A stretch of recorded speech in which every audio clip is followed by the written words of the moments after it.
Barbie, The Princess and the Pauper by Mary Mancong, from the original screenplay by Cliff Ruby and Alana Lesser. Photography was used in this book, and I'm not going to be able to read all the names in a short time, so you can read them at your own leisure.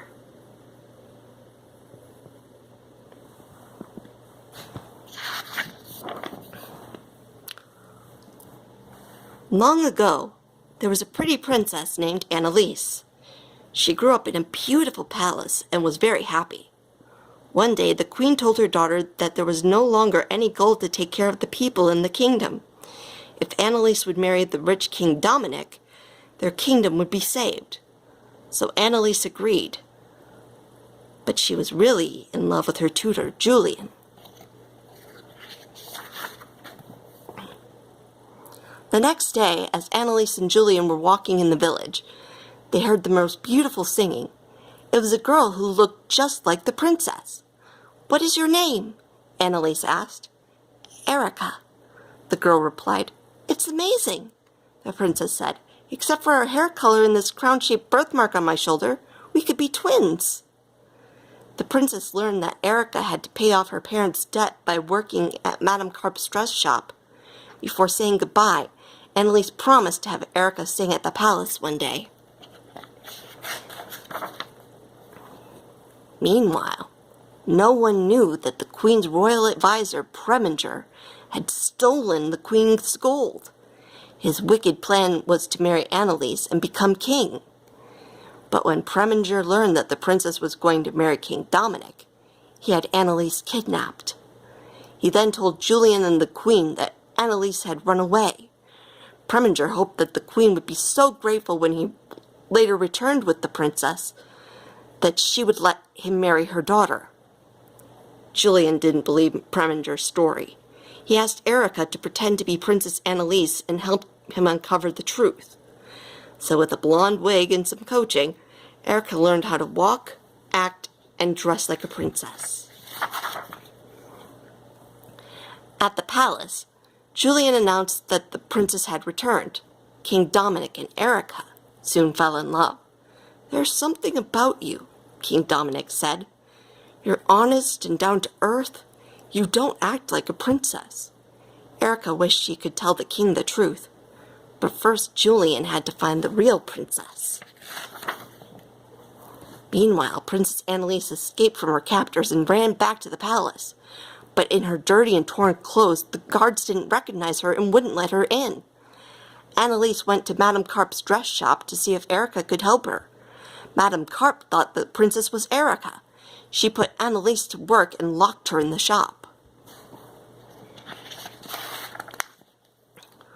When Preminger learned that the princess had escaped, he was furious. And when he saw Julian spying on him, he had the tutor captured and taken to the abandoned gold mine. Meanwhile, Princess Annalise tried to send a message to the palace from Madame Carp's dress shop. She tied her royal ring to one of Madame Carp's dress labels and attached it to the collar of her cat, Serafina.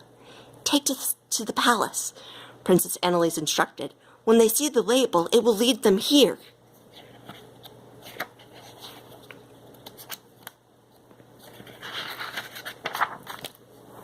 Unfortunately, Preminger found Serafina first. He went to Madame Carp's shop and pretended to help Annalise, but instead of taking the princess to the palace, he took her to the abandoned gold mine. Princess Annalise found Julian there, and quickly realized that Preminger was behind her kidnapping. "Now I'm going to tell the queen that you had been in an unfortunate mining accident, and all I've found of you is your ring," Preminger said with a laugh. That he blocked the entrance to the mine. Princess Annalise and Julian were trapped.